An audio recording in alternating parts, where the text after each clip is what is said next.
Hi,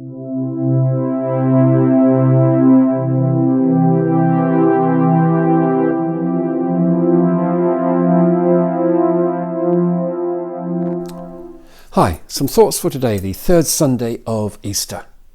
Waiting is never easy, is it? Apparently, the average person spends a year and a half of his or her life queuing. It is not easy to wait sometimes. Like the little girl who's asked after she's finished her lunch, "Jessie, would you like an ice cream sundae?" "No," she replied, "I want one now." Waiting isn't easy. We catch up with the disciples today and they are waiting for something to happen. For the disciples, this has been a crazy couple of weeks. They are gathered together wondering what the heck it was all about. Was it so long ago when the crowds cheered them into Jerusalem with Jesus, their great teacher, healer and friend, riding on a donkey to the sounds of Hosanna? It all seems a bit empty now. Jesus crucified, laid in a tomb, and here they are barricaded and locked away against the world in the upper room. The same room where Jesus broke bread with them for the last time. The same room in which he washed their feet so tenderly. The same basin sits there on the table. The same room where they all swear their loyalty. Yes, it all seems a bit empty now. Their world had promised so much. Jesus had spoken about a real change in how the world would work and how people would treat one another. There had been such hope, such joy, when ordinary lives had been awakened, healed and set free. A real feeling as if this was their time. Old ways were being dismantled. A new wine was on the table.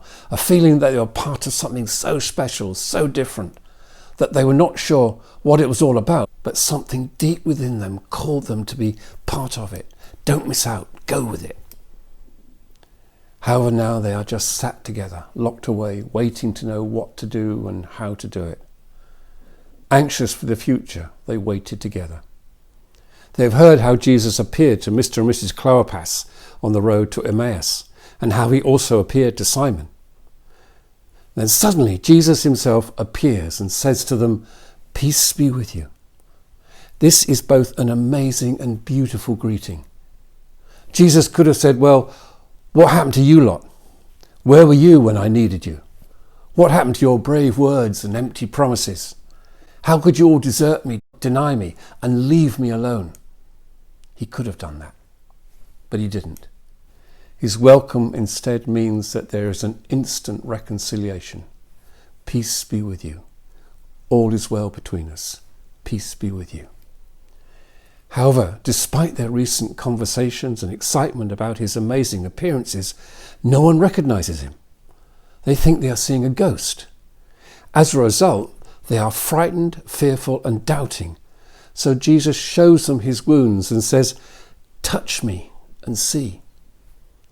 Now, to whom do you ask a question like that? Touch me. You would ask someone who is blind a question like that. The disciples cannot see it is Jesus. They are blind. So he says, "Touch my wounds." However, although they are now joyful, they still do not believe. So seeing the risen Jesus does not necessarily bring belief. Now they are dumb, and now they have nothing to say. They are blind and dumb. At this moment, even in the presence of Jesus, they are deeply disabled, and this is the group who are left with the responsibility of carrying on the work of Jesus. To help the disciples see, he has a meal of some fish, and to help them know what to say, he opens their minds to the scriptures. How I wish that we had that conversation on tape. However, they are still waiting as to what was going to happen next. We have all shared this experience of the disciples. We have been blind to what is going on around us. At other times, have found ourselves not knowing what to say. Events, sights and sounds leave us utterly speechless. We have known blindness, and we know what it is to be dumb when certain things happen. It is then that we need to wait. We need to hit the pause button. We need some time out. Just wait, just wait. Those still moments will not be wasted. Also too, we need to remember that after we have maybe betrayed Jesus, denied him, deserted him, or not lived according to his way of love, and then come into his presence, what will his first words be? We can be sure he looks at us, knows us, and yet will always say, "Peace be with you." Every time you begin your prayers, do not go straight in, but allow a few seconds of silence, and into that silence hear Jesus saying to you, "Peace be with you." Just wait a while. Pause for a moment and hear those words. Peace be with you. Peace be with you. So keep well, keep safe, and God bless.